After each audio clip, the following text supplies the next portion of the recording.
लीजिए किस तरह से जुल्म हो रहा है। मिट्टी देने के लिए भी डीएम कहता है कि परमिशन लेने का काम करो। आप बाबा साहेब भीमराव अम्बेडकर के आदर्शों को जब तिलांजलि देने का काम हो तो उस पार्टी उस जमात के साथ खड़ी हुई क्यों नजर आ रही है जो बाबा साहेब भीमराव अम्बेडकर के सिद्धांतों को तिलांजलि देश के अंदर देने का काम कर रहे हैं। भारतीय जनता पार्टी के लोग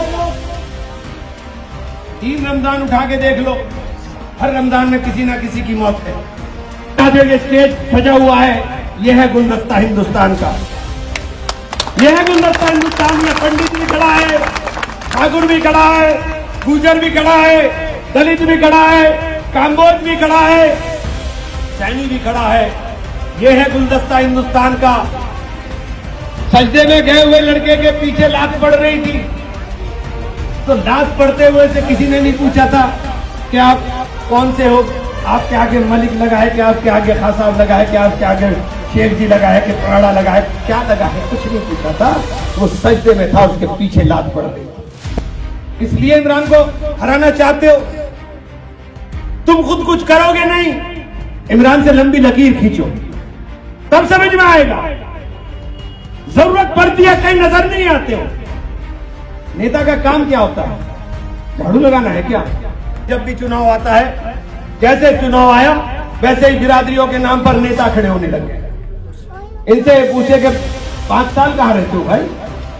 और आपको भी कहना चाहता हूं, बहुजन समाज पार्टी और भारतीय जनता पार्टी दोनों मिली हुई है, दोनों मिलकर के खेल खेलती है।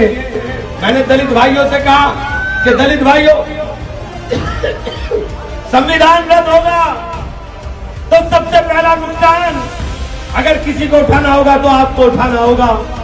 आपका ना आरक्षण बचेगा, ना आपको जो अधिकार बाबा साहब ने दिए, जो सपने बाबा साहब ने देख करके अपलिफ्टमेंट की बात की थी, वो पूरा हो पाएगा। और आपसे भी कहना चाहता हूं, कोई अपने आप को महफूज न समझे कि तुम बच जाओगे, दूसरे भी कोई बचने वाले नहीं है। ना ये सुबह आखिरी है, ना ये शाम आखिरी है। जुल्म की जहां हो कसरत, वो निजाम आखिरी है।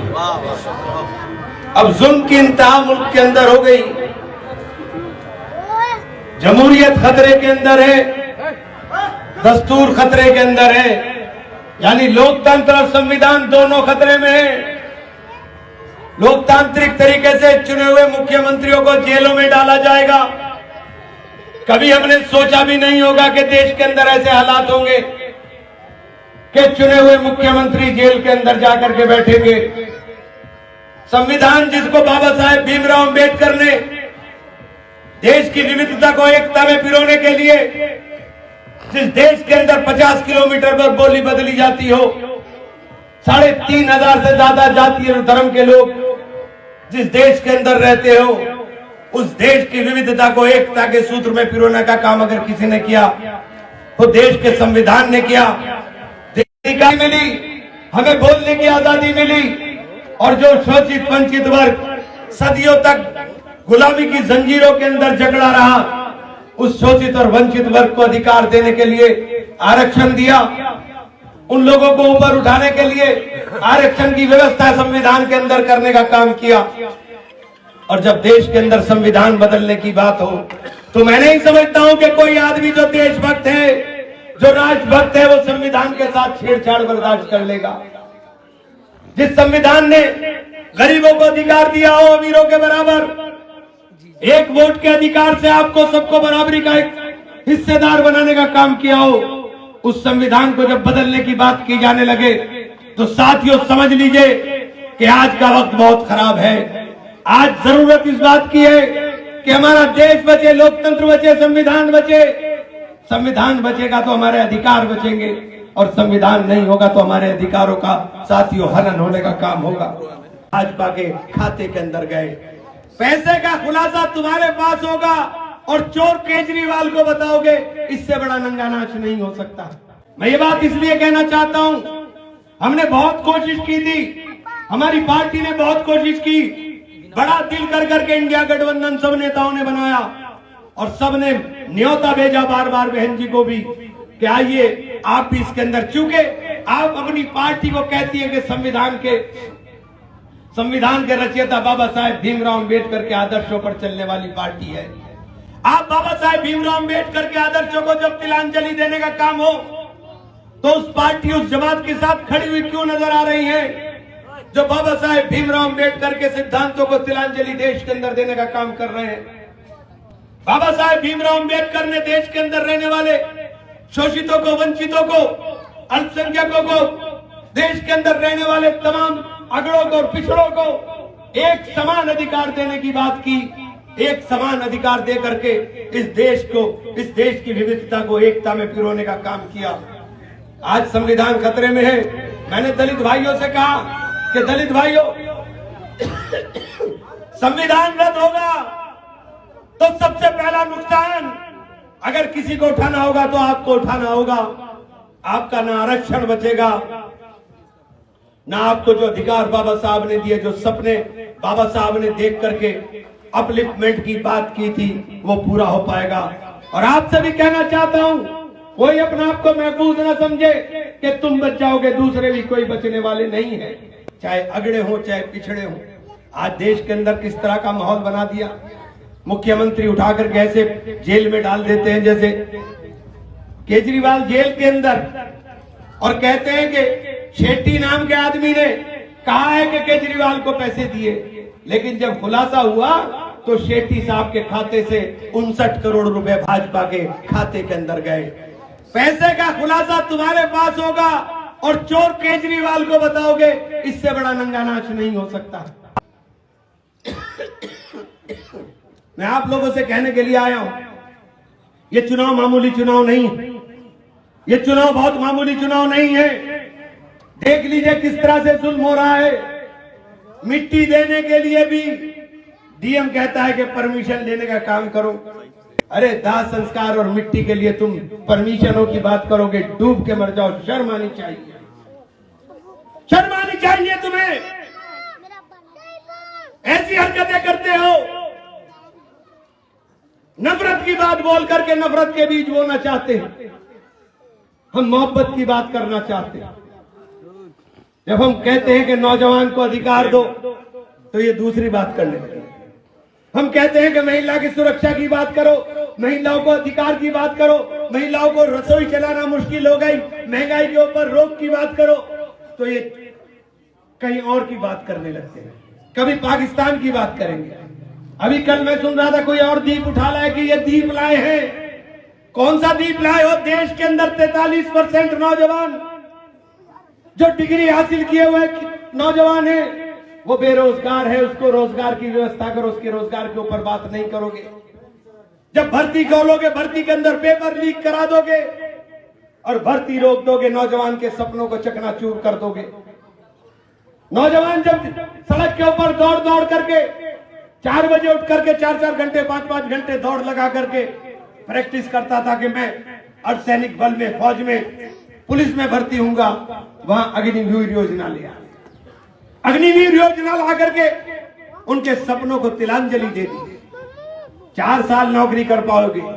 अग्निवीर योजना के अंदर 4 साल नौकरी करेगा और 4 साल के बाद उसे दिया जाएगा। उसके बाद क्या करेगा वो? उसके बाद ना वो खेती के लायक रहेगा, ना वो नौकरी के लायक रहेगा, डंडा लेकर के चौकीदारी करेगा। देश के नौजवान को फैक्ट्रियों की चौकीदार बनाने का काम करोगे। जो डिग्री लेकर के बैठा हुआ नौजवान है, उसकी नौकरी की व्यवस्था नहीं करोगे और इधर उधर की बात करने का काम करेंगे। मैं ये बात इसलिए कहना चाहता हूं कि समझनी पड़ेगी और आपको भी कहना चाहता हूं, बहुजन समाज पार्टी और भारतीय जनता पार्टी दोनों मिली हुई है, दोनों मिलकर के खेल खेलती है।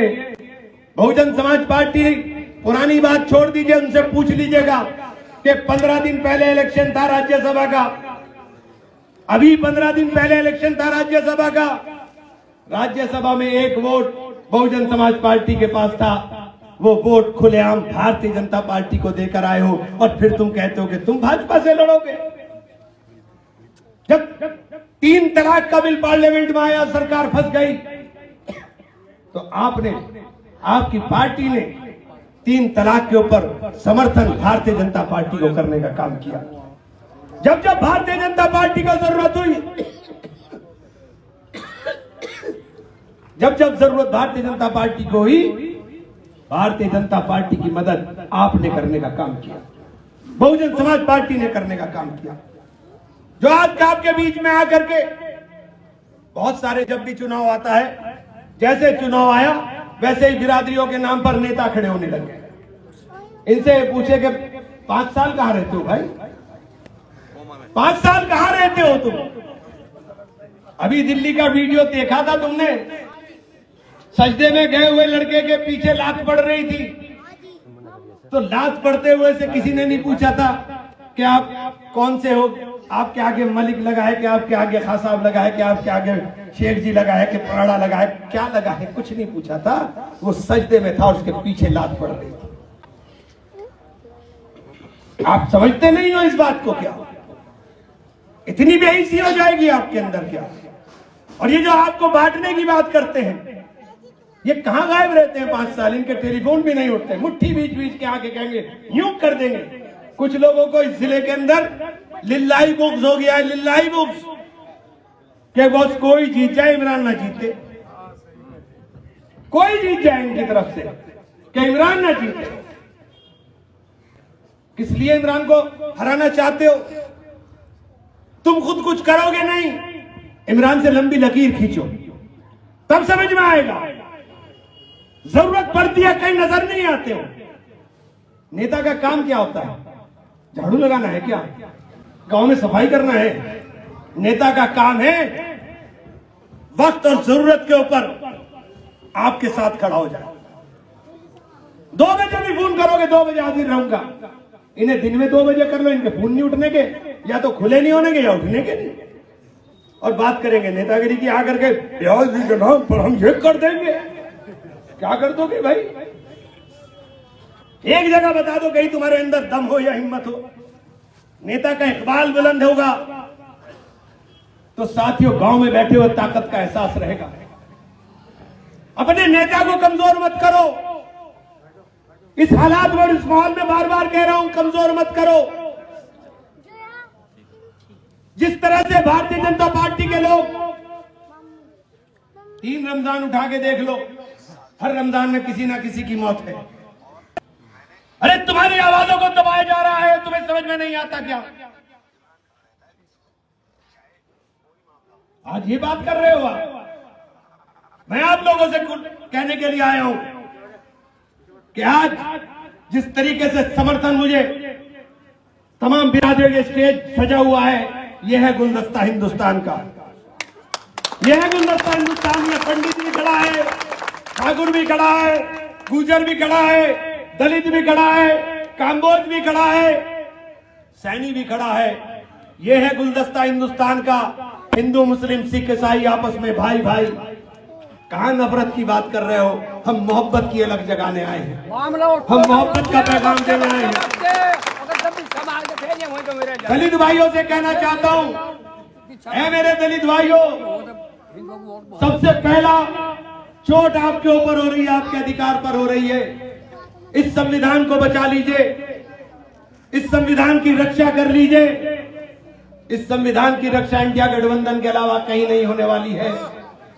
इसलिए आपसे कहना चाहता हूं, एक एक वोट मेरे भाइयों, मेरे दोस्तों, बुजुर्गों, मोहब्बत के नाम के ऊपर, भाईचारे के नाम के ऊपर, जिस भाईचारे पर चोट इन्होंने बहुत दिन दी है, उस भाईचारे की चोट को साथियों याद रख लो। हमें भाईचारा कायम करना है। हमें हर कीमत के ऊपर मुल्क के अंदर हिंदू मुस्लिम सिख ईसाई आपस में भाई भाई के नारे को लगाना है और सब बराबर मिलकर के हम लोग साथ चलेंगे। और कांग्रेस के तौर पर मैं प्रत्याशी हूं, कांग्रेस का हाथ का चुनाव निशान है। इंडिया गठबंधन ने मुझे प्रत्याशी बनाया है। समाजवादी पार्टी और तमाम तर पार्टियों का प्रत्याशी आपके बीच में। उस हैसियत से आपसे गुजारिश करना चाहता हूं, मैं तो जीत कर भी आपका हूं, मैं हार कर भी आपका हूं।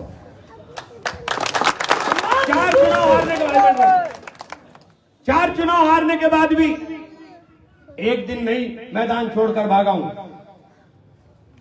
मैं जीत कर भी आपका हूं, मैं हार कर भी आपका हूं। और मेरे मध्य मुखालिफ ना जीत के आपके हैं, ना हार के आपके। जो गद्दड़ हो भाग गए। एक तो पूरा हिंदुस्तान एक भाजपा वाले हमारे दोस्त 5 साल एमपी रहे, तब वो बेचारे किसी के मरने जीने में साथी दुख में शामिल नहीं थे, और 5 साल हार के तो दिखाई नहीं दिए। और दूसरे साहब बहुत शोर मचा रहे हैं। अभी पिछला ही चुनाव 2022 का देवबंद में था, कितने वोट मिले थे वहां? कितने वोट मिले थे उनको वहां? मध्य मुखालिफ अकेले लड़ रहे थे, अकेले लड़ रहे थे। कार्तिक राणा को 86,000 वोट मिले थे और वो तीसरे स्थान के ऊपर रहे। सिर्फ हराने के लिए लड़ना चाहते हो, सिर्फ हराना चाहते हो, और कोई मकसद नहीं है आपका। आप लोगों से गुजारिश करने के लिए आया हूं, अपने वोट को बर्बाद मत करिए। देखिए, वोट ऐसे डालिए जिसे जिताना चाहते हो वो जीत जाए और जिसे हराना चाहते हो वो हार जाए। ऐसी जगह वोट डाल के कोई फायदा नहीं, जिसे जिताना चाह रहे वो जीत नहीं रहा और जिसे हराना चाह रहे वो हार नहीं रहा। मैं दलित भाई आज से कहना चाहता हूं, अपने वोट को अपने संविधान की रक्षा के लिए इस्तेमाल करिए। अपने वोट का इस्तेमाल अपने अधिकारों को संरक्षित करने के लिए करिए। हमारे नेता ने गारंटी दी है देश के लिए, इंडिया गठबंधन की गारंटी है 5 देश के लिए, और उन 5 गारंटी के ऊपर जिस दिन गठबंधन की सरकार बनेगी 24 घंटे के अंदर काम शुरू हो जाएगा। ये गारंटी आपको सहारनपुर से इमरान मसूद देना चाहता हूं। मेरे बारे में एक बात आपको अच्छी तरह पता है कि किसी के ऊपर कई बार सुख में शामिल हूं ना हूं, लेकिन तुम्हारे दुख में हमेशा शामिल, हर जगह शामिल। इसलिए ज्यादा कुछ ना कहकर अपनी बात को खत्म करूंगा।